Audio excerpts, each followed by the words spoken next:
Live അപ്ഡേറ്റ്സിലേക്കാണ് പോകുന്നത്. മാരാർ ഇപ്പൊ കുറച്ചു മുമ്പ് പുറത്തേക്ക് പോകുന്നതിന് മുമ്പായിട്ട് നെവിനോടൊരു കാര്യം പറയുന്നുണ്ട്. അടിക്കാൻ ഒരാൾ പറഞ്ഞാൽ അതിൽ അടിക്കണം എന്നില്ല, അത് അവരുടെ ഗെയിമാണ്. അടിക്കാൻ പറയുന്നത് അവരുടെ ഗെയിമാണ്.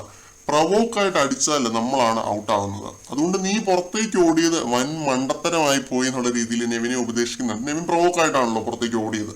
അപ്പൊ നെവിൻ പറയുന്നുണ്ട്, എന്നിട്ട് ഞാൻ തിരിച്ചു കയറിയല്ലോ അഖിലേട്ടാ, കൈയും കാലും ഒക്കെ പിടിച്ച് തിരിച്ചു കയറിയല്ലോ എന്നുള്ള രീതി പറയുന്നുണ്ട്. അത് നിന്റെ ഭാഗ്യമാണെന്ന് അഖിൽ മാരാര് പറയുന്നു.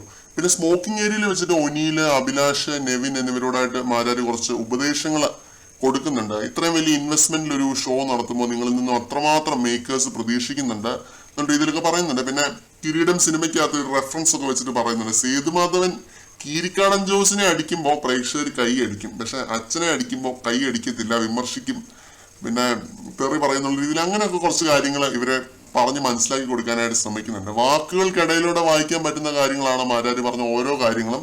അത് അറിയാം, അഖിൽ മാരാറുടെ ആ ഒരു കാര്യങ്ങളും വാക്ചാതുര്യം നമ്മൾ പണ്ടും ഒരുപാട് ഫാനായിരുന്നു, ആ ഒരു വാക്ചാതുര്യത്തിന്റെ ഫാനായിരുന്നു.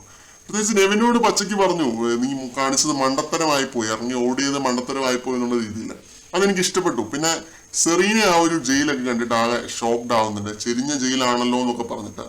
അവരുടെ സീസണിലെ ജയിലില് വാഷ്റൂം ഒക്കെ ഉണ്ടായിരുന്നു, അത്രയ്ക്ക് സൗകര്യങ്ങളായിരുന്നു. പിന്നെ അഭിഷേകും ഷോക്ക്ഡ് ആവുന്നുണ്ട് ആ ഒരു ജയിലൊക്കെ കണ്ടിട്ട്. അപ്പൊ ഇതൊക്കെ ആയിരുന്നു ലൈവില്. പടം പ്രൊമോട്ട് ചെയ്തതിനു ശേഷം 3 പേരും മെയിൻ ഗേറ്റ് വഴി പുറത്തേക്ക് പോകുന്നുണ്ട്.